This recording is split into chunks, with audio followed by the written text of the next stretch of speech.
अच्छा, chapter 7 is oscillations, ठीक है।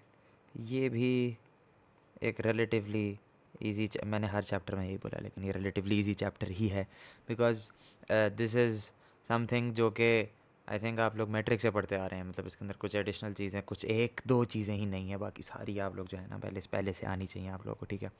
इसके अंदर हम लोग सबसे पहले डिस्कस करेंगे S H M, which is simple harmonic motion. Simple harmonic motion होता क्या है? बेसिकली होता ये है कि फ़िक्स पोजीशन है, ठीक है। यहाँ से अगर आपका एक object to and fro move कर रहा है, ठीक है, अबाउट दीज फिक्स पोजीशन, अगर वाइब्रेट कर रहा है along the same path, this is known as simple harmonic motion. इसके अंदर हम लोग फिर टाइप्स भी देखेंगे, लेकिन वो आगे जाके देखते हैं। लेकिन अभी के लिए what you need to know is what simple harmonic motion is.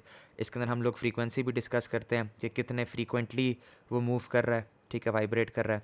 तो फ्रीक्वेंसी का जो रिलेशन है, frequency is equal to 1 over time period, ठीक है। Time period is basically defined as time taken by the vibrating body, ठीक है, to complete one oscillation या one vibration, ठीक है। मतलब उसको कितना टाइम लगा है वापस अपने ओरिजिनल पोजीशन पे आने के लिए, that is your time period. Frequency is the number of vibrations पर सेकंड, दैट इज़ सिंपल, ठीक है। सिंपल चीज़ें आप लोग को आती हैं। अगर हम लोग एंगुलर फ्रीक्वेंसी, अभी हम पीछे देख रहे हैं, ताज़ा ताज़ा एंगुलर फ्रीक्वेंसी देख रहे हैं। एंगुलर फ्रीक्वेंसी हमारी दो तरह की हो सकती है। एक होती है 2πf और 2π/t, ठीक है, सीधी सीधी सिंपल। ये हम पीछे देख रहे हैं एंगुलर फ्रीक्वेंसी हम लोगों ने इस्तेमाल किया था सर्कुलर मोशन के अंदर। यहाँ पर हमारे पास एक नया कॉन्सेप्ट आ जाता है फेज़ का, ठीक है। Phase is basically omega T. Omega T के इक्वल होता है फेज़, ठीक है। इस फेज़ से बेसिकली स्पेसिफाई होता है कि डिस्प्लेसमेंट का डायरेक्शन क्या है मोशन की, वो हम आगे जाके देखते हैं अभी। अगर हम लोग एक मैस स्प्रिंग सिस्टम देख लेते हैं यहाँ पर, जैसे अगर हम एक हॉरिजॉन्टल मैस स्प्रिंग सिस्टम देख लेते हैं, ठीक है, तो उसके अंदर हमें पहले तो ये पता है कि अगर स्प्रिंग है तो स्प्रिंग के अंदर एक कांस्टेंट होता है, ठीक है, जिसको हम स्प्रिंग कांस्टेंट बोलते हैं या फोर्स कांस्टेंट बोलते हैं, ठीक है। एफ इज़ इक्वल टू के एक्स होता है।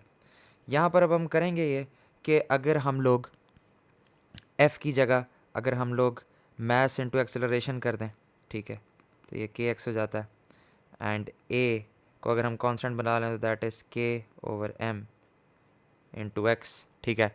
This is basically your acceleration का फॉर्मूला। यहाँ पर हम एक माइनस भी ऐड कर देंगे। और अगर हम लोगों को सर्कुलर मोशन वाला चैप्टर याद होगा तो हमें ये याद होगा कि acceleration is equal to R omega square, ठीक है। अगर हम यहाँ पर के ओवर एम लेते हैं और यहाँ पर ये एक्स है, तो बेसिकली ये एक्स और ये आर कट जाएंगे because these both are displacements, ठीक है।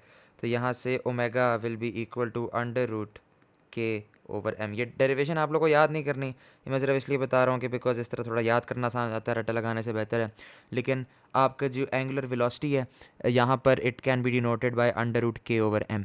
यहाँ पर एक और कॉन्सेप्ट है कि अगर स्प्रिंग सीरीज़ में लगे हुए हैं तो उनका जो स्प्रिंग कांस्टेंट है हम उनको ऐड करके बेसिकली फिर पूरे का इन्वर्स ले लेते हैं। This is for series. और अगर आपके स्प्रिंग्स पैरेलल में लगे हुए हैं तो you just add them directly, k1 plus k2। This is for parallel. सीधा सीधा स्ट्रेट कॉन्सेप्ट, ये आप लोग पहले पढ़ चुके हैं। अब अगर हम लोग एक पेंडुलम ले लेते हैं, फॉर ए पेंडुलम हमारे पास जो एक्सेलरेशन का फॉर्मूला है, डेरिवेशंस में आप लोगों को नहीं बता रहा because they are not necessary. It is minus G over L into X, ठीक है। एंड यहाँ से अगर हम लोग फिर से वो ओमेगा वाला काम करें तो your omega will be equal to under root of G over L. ये माइनस हम लोग बेसिकली इसलिए इग्नोर कर रहे हैं ताकि हम लोग अंडर रूट ले सकें, वरना हमारे कॉम्प्लेक्स आंसर्स आएंगे। अगर हम लोग एनर्जी कंजर्वेशन की बात करें तो आप लोग को याद इस तरह रखना है कि अगर हम लोग यहाँ पर एक पेंडुलम ले लेते हैं, ठीक है, दिस इज़ योर पेंडुलम।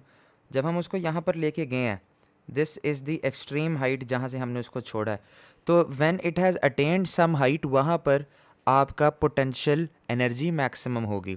इस साइड के ऊपर भी, और हम इसको राइट साइड ही नोट कर लेते हैं। If you take this exactly here as well, तो इन दो पॉइंट्स के ऊपर आपके पोटेंशियल एनर्जीज मैक्सिमम होंगी। और जो आपका ओरिजिन पॉइंट है, जो सेंटर में जहाँ पर आके गिरेगा, ठीक है, विच इज़, इसको हम वापस वाइट पे चले जाते हैं, विच इज़ दिस पॉइंट, ठीक है। इन पॉइंट्स के ऊपर आप लोगों की पोटेंशियल एनर्जी मैक्स होती है। इस पॉइंट के ऊपर आप लोगों की काइनेटिक एनर्जी मैक्स होती है। अब इसका ग्राफ किस तरह बनेगा? इसका ग्राफ इस तरह बनेगा। पोटेंशियल एनर्जी को हम लोग रेड से डिनोट कर लेते हैं।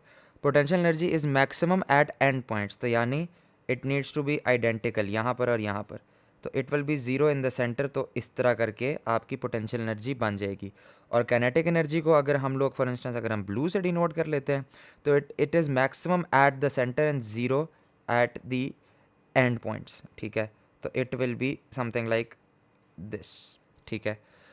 आपकी एनर्जी फिर भी कंजर्व ही रह रही है, ये आप लोग को दिमाग में रखना है, ठीक है। ये क्योंकि law of conservation of energy आप लोगों का हर सिस्टम के ऊपर अप्लाई होगा, ठीक है, वो तो रखना ही रखना है। इसके अंदर अब जब आप लोग एनर्जी का फॉर्मूला जो है फॉर स्प्रिंग्स या for pendulums is just simply half के एक्स स्क्वायर, ये इस्तेमाल होगा हर जगह, ये आप लोगों ने बस दिमाग में रखना है। बाकी आप लोगों को वो ग्राफ याद होना चाहिए। यहाँ पर एक सिंपल सा इसने डैम्पिंग का भी कॉन्सेप्ट दिया हुआ है। डैम्पिंग बेसिकली ये होती है कि अगर फॉर इंस्टेंस अगर आपका एक वेव अगर मैक्सिमम ऑसिलेट कर रही है तो कोई एक्सटर्नल इफेक्ट आएगा जब वो अचानक से जो है ना रुकना शुरू हो जाएगा, छोटा होता जाएगा और फिर वो रुक जाएगा, ठीक है। This is your damped oscillation. और अनडैम्प्ड बेसिकली यही होती है कि अगर वो चल रहा है तो इट विल बी मूविंग और उसी स्पीड से चलता जाएगा।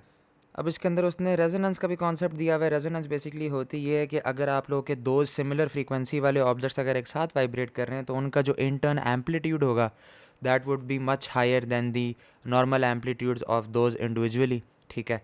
तो इसको आप इस तरह ले लें कि अगर फॉर इंस्टेंस हम लोग दो ट्यूनिंग फोक्स हैं, ठीक है, ट्यूनिंग फोक्स आप लोगों ने इस्तेमाल किए होंगे, if they are vibrated together और इन लोगों की जो फ्रीक्वेंसी है, ठीक है, F1 is equal to F2, अगर दोनों की फ्रीक्वेंसी सेम है तो रेजोनेंस की वजह से दोनों का एम्पलीट्यूड मिला के it will amplify into a much larger value, ठीक है। तो ये सिमिलर फ्रीक्वेंसीज़ के ऊपर होता है, रेजोनेंस है, सिंपल सा कॉन्सेप्ट है। इसके बाद डिटेल में हम लोग नहीं जाएंगे इस बिकॉज कि उसने इतना डिटेल बताई ही नहीं है इसके बारे में, और आप लोगों के लिए इतना ही जानना काफ़ी है इस वक्त।